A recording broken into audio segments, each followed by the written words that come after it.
Hello, welcome back to the I Am Barabbas podcast. My name is Reggie Thile, and this week we close out 2025 by looking at our final part of our series on depression when the soul feels heavy. Now, just as a quick review, in part one of our series, we looked at depression and biology, and specifically, we saw how the depletion of certain neurotransmitters in our brain caused by inflammation and stress then leads to sickness and other problems that we feel physically can lead to depressed feeling. We have low energy, we don't want to do anything, we're sad, and a lot of that has to do with the brain trying to get into what we called low power mode. It's just trying to save energy, trying to find a way to get some kind of reserves to be able to function at the very basic levels, which if you don't know this are automatic responses or functions of the brain have to do with breathing and our hearts beating, just the things that we can do without having to control it or think about it, right? And so the brain needs to preserve those functions above everything else because without those things, we pass away. We can't live anymore.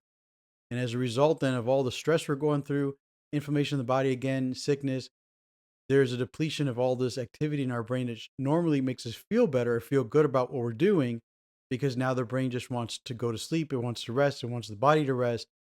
And then that can lead to thinking or thoughts that sound like, I don't want to live anymore. I don't want to be here. I'm a burden to people.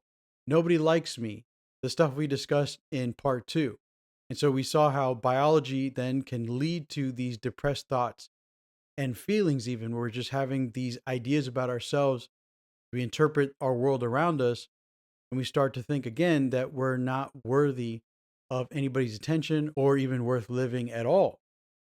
Now, in this week's podcast, we're going to look at here in part three is how our social structures or social circles or just our relationships can also play a role in how we feel in terms of depression, feelings of loneliness, and how it can be a protective factor against those things, against those feelings that we can get.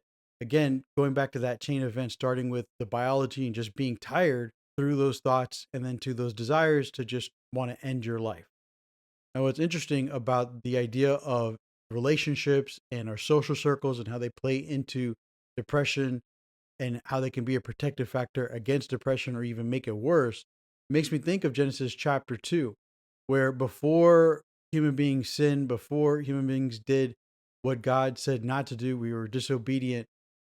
God just created the first human being, and he says it's not good for this human being to be alone. And that's what the word Adam means in Hebrew. It's just the word for human being. It's just the word for human, really. And it's just there at that moment, God's like, yeah, it's not good for this human, this creature that I just made to be alone. It's interesting, especially when you look at the rest of Genesis chapter 1, where God is creating. And after everything he makes, he says, God says it was good. He likes it and it was good. The light was there, was good. The sun was there, was good. The earth was there, was good. When he finishes making a human being, he's like, you know what? It's not good. This is not good right here. This situation for this person, this human being that I've created to be alone. And that's where we get the creation of his sustainer in his wife. Now, using that as kind of a jumping board, we're going to notice here then is how important relationships are to our mental health and how much we need them.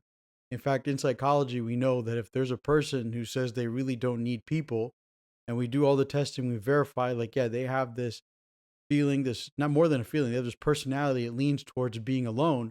We actually label it as a personality disorder because we see it as something that deviates and is a dysfunction from normal human behavior. And so it's something that should be treated. We should look out for people when they're like that to make sure that, they're protected against themselves and against, hurting others. But ultimately, even based on the research, so without just the Bible and all that teaching about design and everything else, we can see even through research and through science that relationships are important and are a normal part of the human experience. And so they have to be understood. And that by understanding that, we can then protect ourselves against these more negative experiences that can ruin our lives. So we want to start where we left off, and that's where your body is feeling tired, so you don't want to hang out with people as much as you used to. And then as they go out and do their thing and they stop calling you to go out to do stuff with them, you start to think to yourself, wow, they must not like me, and whatever those negative thinking patterns might be, which we talked about in part two. And going through that then leads to this pain that we experience as we feel like, wow, people seem to be living their lives without me. How important am I really? I'm just a burden to them. You start to feel sense of shame and hopelessness and helplessness even. And that just leads to then again going down this rabbit hole of suicidal ideation, just depressed thoughts that can really harm an individual's life. And so you can see that on screen there. Social withdrawal is extremely common for people who are depressed. So, biologically speaking, you're stressed out, you're sick, your brain isn't doing well, and it wants to get rest. Your mind starts to have certain automatic thoughts, and those thinking patterns can be something that you've picked up from your childhood or just people you grow up with. And there's work that could be done there to address those thoughts. I mentioned that in the last series or the last part of this podcast. But then you have this social withdrawal part where you're feeling tired, even if you're not having the negative thoughts, you're just feeling tired. Let's say it's a Friday night and a friend calls you up and says, "Hey, we're gonna go hang out over here. Why don't you come out with us?" You say, "No, I'm tired." And you really are. You just want to go home, you want to rest and relax and try to get over what you just went through this last work week. Then the next Friday happens to come along and you get the same invitation from the same friend, and there's a part of you that wants to do it, but again, you're just stressed out. There's just a lot going on for you at work in your daily life. And so you're really just not in a space to go hang out. And a couple weeks go by and you go on social media, it's Friday night, it's a little later, and you're looking at your friend's Instagram or whatever, and you see that they're out again. And then you wonder to yourself, whoa, did they call me? Did I miss a text from them or something? You check your phone history, don't see anything going on. You're like, wow, they went there without me. They didn't even call me. They know that's like my favorite place. What's up with that? You start to think about yourself, like I said earlier, just this kind of cycle of shame and hopelessness. Like, I'm not good enough. I guess I'm a burden to people. I guess they don't like me. There's something wrong with me, whatever it might be. And yet that person probably just gave up on inviting you because every time they called you, you kept saying no. They probably figured and assumed, hey, you're still busy. Things haven't really changed in your life. I haven't really heard from this person. And so they just move on with their life because, we've all got our lives that are going on. We've all got a lot of things to handle and to deal with. And sometimes that effort of continuously calling someone who keeps saying no to you, it just becomes tedious. It's hard to do. And so again, we're withdrawing because of the depression, because of the body and the biology and just wanting to rest. But now socially, it's starting to affect us because, again, as people reach out to us and try to contact us and just have relationship with us, because of our desire to just rest and pull away, we're saying no. And eventually, because they're also human, they're going to give up as well. Something's really important to point out here for those who are in the church or leadership at church need to realize that sometimes you will have people who are pulling away, they're absent from meetings, just stuff going on. And their absence doesn't necessarily mean that they don't like you or they don't like the teaching that's going on or they don't like the church. Sometimes social withdrawal again happens because of all the pressures that are happening, we become depressed and we pull away. And so you need to notice when those people that are normally there aren't coming as often, and you need to reach out. The community needs to be present. When somebody kind of disappears from a church, you have to be curious enough, as leadership especially, to go out and find out why they're not coming back. And it can't be judgmental. It can't be like, hey, why aren't you coming? Don't you know you're responsible for coming to church? Hebrews chapter 10, don't forsake the assembling of yourselves. And so you're sinning. And so you want to guilt them back into church. That's not at all helpful. What you want to do is go and find out, hey, what's going on? Are you feeling okay? You feeling stressed? We notice you haven't been out in a couple weeks. Is everything all right? Are you sick? You need anything? You reach out in a communal way, in a way that you indicate to the person that you care about them. And maybe something did happen. Maybe there was an offense. Maybe there was something said in a sermon. And so you can deal with that as best as you can. But also, maybe someone was just so stressed out from the last couple weeks of work. When Sunday morning came around, they didn't want to come to church. They just wanted to sleep in because it was the only day they could sleep in. And then the next Sunday, they're like, wow, it really felt good to sleep in last Sunday. And so they do that again. And they do that again. And they're withdrawing again because their body needs to pull away. And yet we fall into a cycle where the body continues to act that way because it's trying to preserve willpower, trying to reserve energy because, nothing else is changing. You're not exercising more, you're not eating better. And so the cycle of needing rest on Sunday mornings becomes part of the habit to help restore normal levels.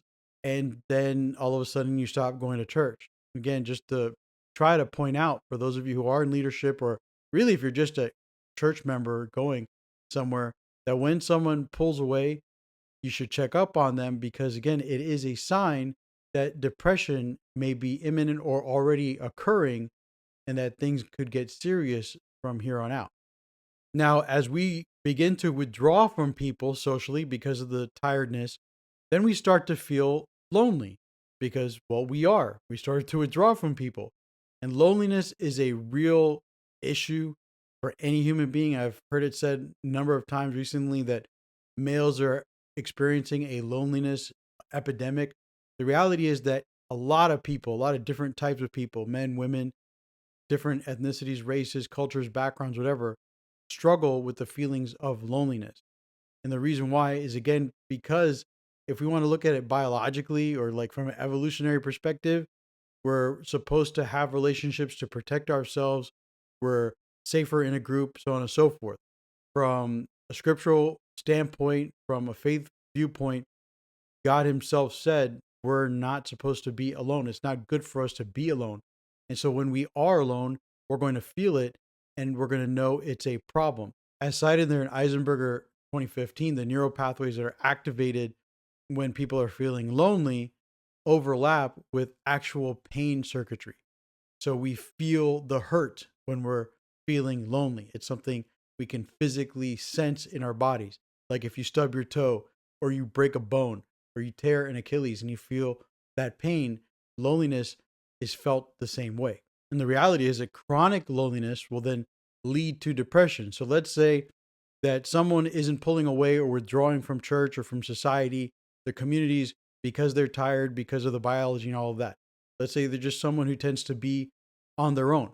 Now, assuming they don't have a personality disorder where they actually enjoy to be by themselves, they're going to feel eventually the loneliness. So they say, "Oh, I'm an introvert. I like to be by myself."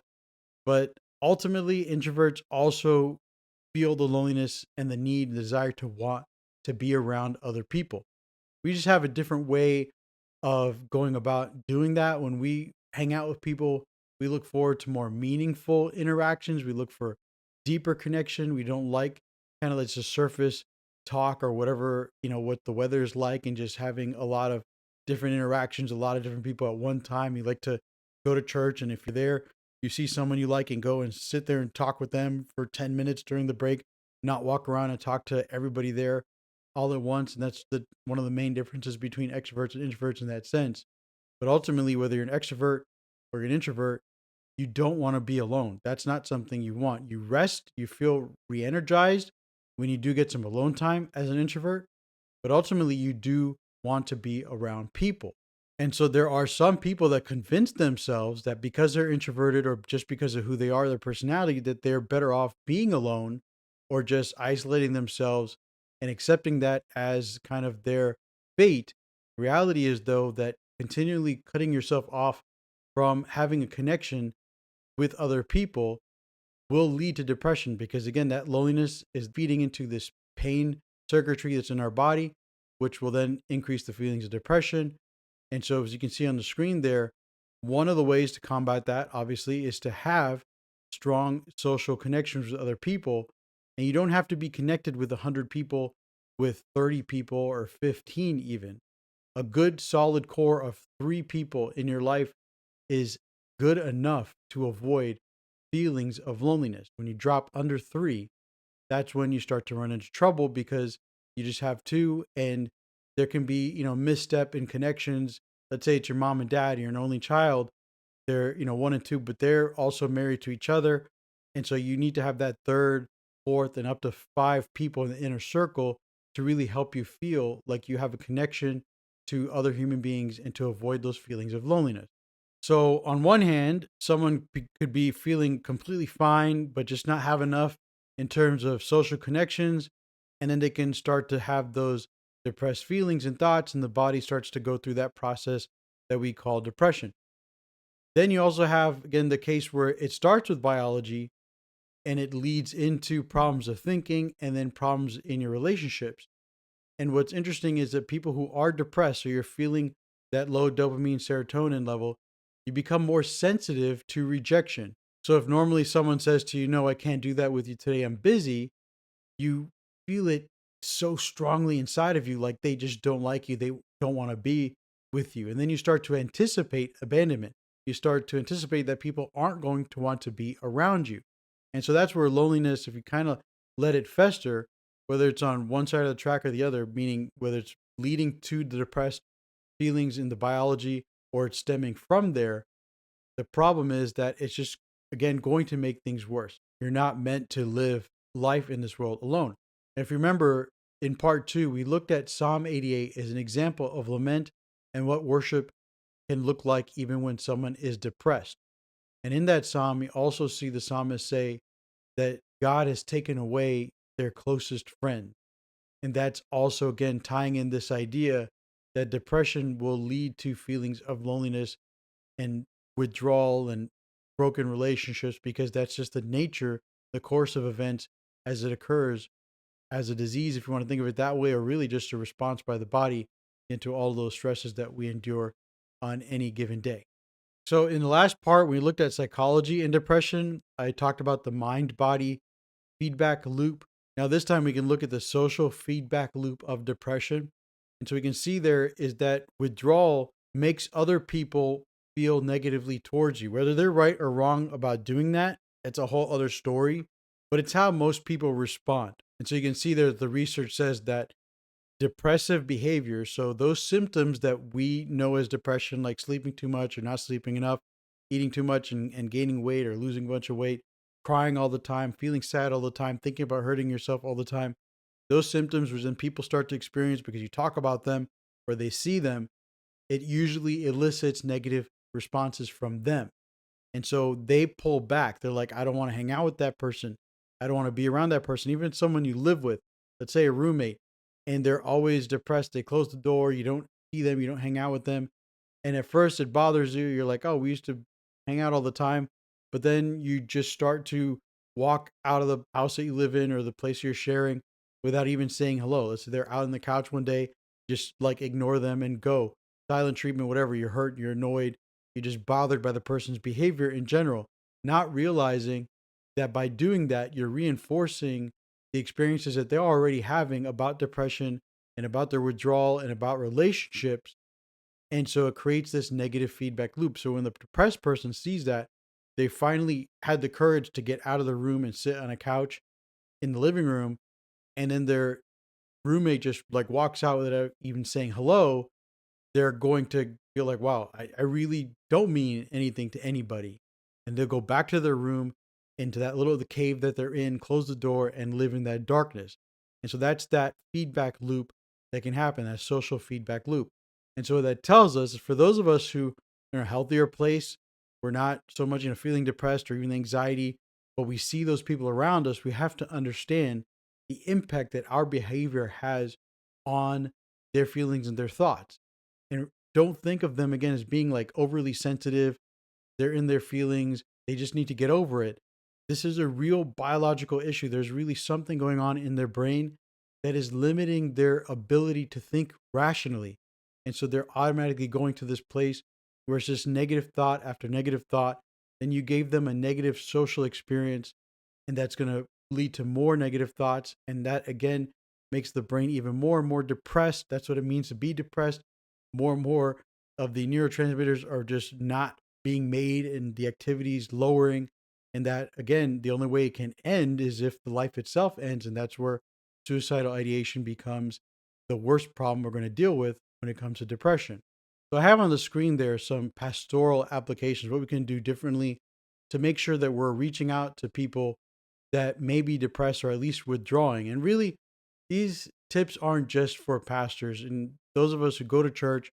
Any given interaction we normally have on a Sunday that doesn't happen, we have to stop and think to ourselves, okay, hey, where was that person?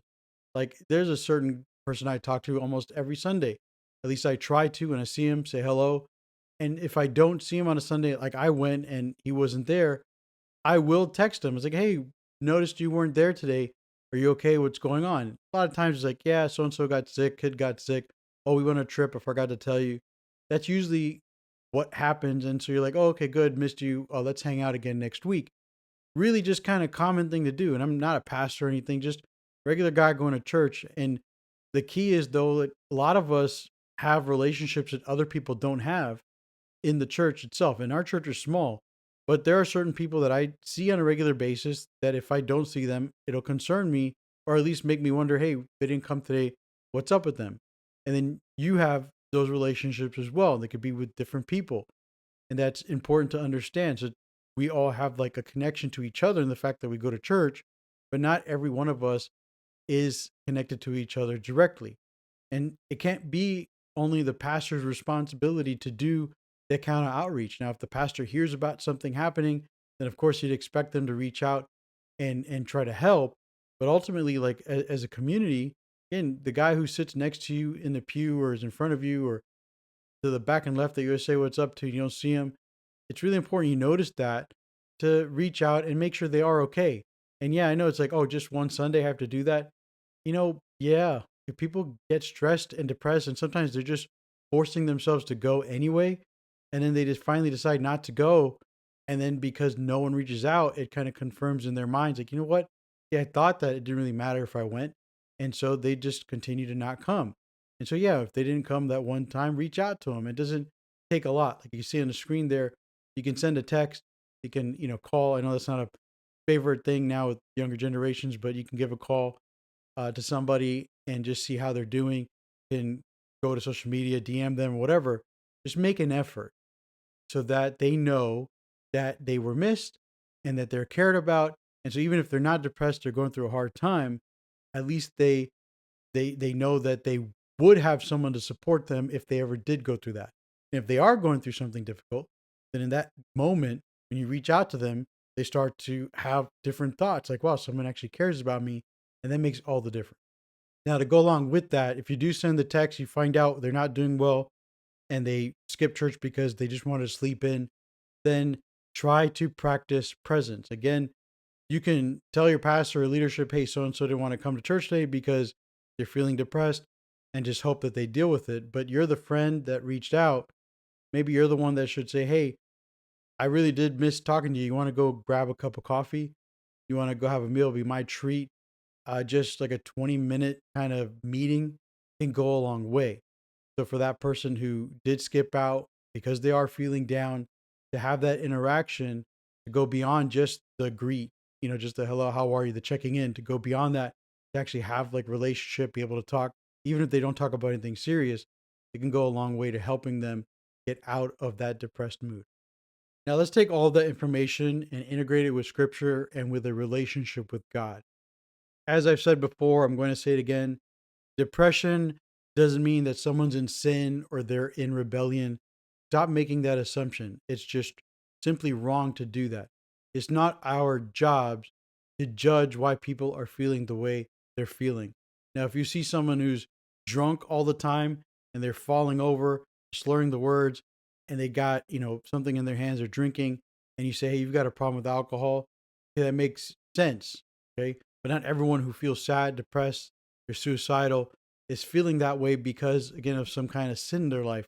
The most common reasons, that's why I talk about the research, because we have to look at all the information and put it together and make common sense kind of judgments here, is that people are just tired and they need some rest and they need a connection, a real connection with other people. And so please, please get that out of your mind, your spirit, your soul, that automatically mental health issues or mental illnesses like depression, anxiety are the result of sin or just kind of rebellion against God. We also saw last week that scripture shows us that, these feelings of depression and sadness, they're just part of the human experience. Psalm 88, other portions of the scripture show us that it's just completely normal for a person to feel these kinds of feelings at any given time. And it can be because of the stress and illnesses, and we're not always doing well, eating our best, exercising. And so we can collapse, especially at times of the year like where we are now with the holidays or Christmas or just past or New Year's. A lot of expectations. Now you've got like start something new, a resolution, you're going to lose weight, you're going to stop smoking or whatever. And all of that combines into this just huge amount of stress that makes some people lose it this time of year. And I've seen that personally, see it in the news. It's really sad. And again, it's just indicative of the fact that when things pile up on us, this is how we respond as humans. It's not necessarily because, again, we're doing something wrong. It's just how our biology is working. And along with that, then there are people who, in the relationship with God, will feel like He has withdrawn from them. That's completely normal as well. It's not sinful to think that God is ignoring you. It's not sinful to think that God doesn't care about you, He doesn't love you. It's again a sign, a symbol, pointing to that your body is going through something right now, and these thoughts and these feelings seem real and legitimate at this moment. And they are real and legitimate. There's a concern there. I'd be worried. I've had those feelings before, and I'd be worried for others who are feeling the same way because I know that it's not about God, really. It's about what's going on inside of them and the fact that they're at a breaking point. And the reality is, you look at a story like Job, where he's looking at his circumstances and he doesn't understand why God would allow him to go through what he's gone through, that God has somehow made a mistake. And you've got his friends trying to tell him, no, your thinking is wrong. It totally makes sense that Job would go into that kind of line of thinking after losing all of his kids, his home, and his wife is like, just curse God and die. I mean, that's a lot of stress to undergo, and that's going to be a lot of brain shutting down. There's going to be a lot of pain and loneliness and withdrawal. His friends had to come to him. He was covered in boils and scratching himself with pots, and he's like, I just want to die. And again, that's that attitude that comes about when we have these types of things happen. And again, on top of all that, if you had relationship with God before, you're going through that now, you certainly will think that He doesn't care about you either. And that's okay. For those of you who are trying to help those who are feeling that way now, it's not your job to defend God in His presence. You see that in the book of Job as well. His friends try to do that. And at the end, it's God who reveals Himself and explains Himself and puts Himself in a position where then Job can understand who he is and where he is in relationship with Him, what it's like. And God will always take care of Himself and the perceptions of Himself in front of others. He's not worried about people thinking about Him in the wrong way. Reality is, what we need to do, most importantly, is to be that friend, the friend that goes and listens. Remember, there's that one friend who is listening until the end where he starts to speak up and has a better perspective. But that's the idea. We just want to spend time with people. We want to let them know they're not alone, reach out to them, connect with them, take them out to a meal again. Or if they're in the midst of just the worst stuff and they're grieving, you don't have to have eloquent words. You don't have to have any kind of wisdom.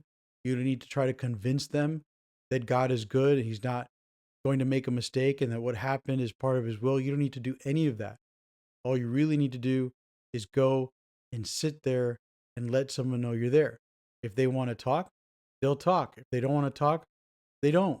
But you're there with them. You could just be sobbing there on the ground of a parking lot, like I did once with a kid who just walked out of our youth group one night. I saw him walk out of the youth group and I thought, oh, what's going on with him? And I followed him out there and he sat down on a parking, like the curb, and he just started crying and was just sobbing. It's this ugly scene, and there's snot everywhere, tears coming out of his eyes.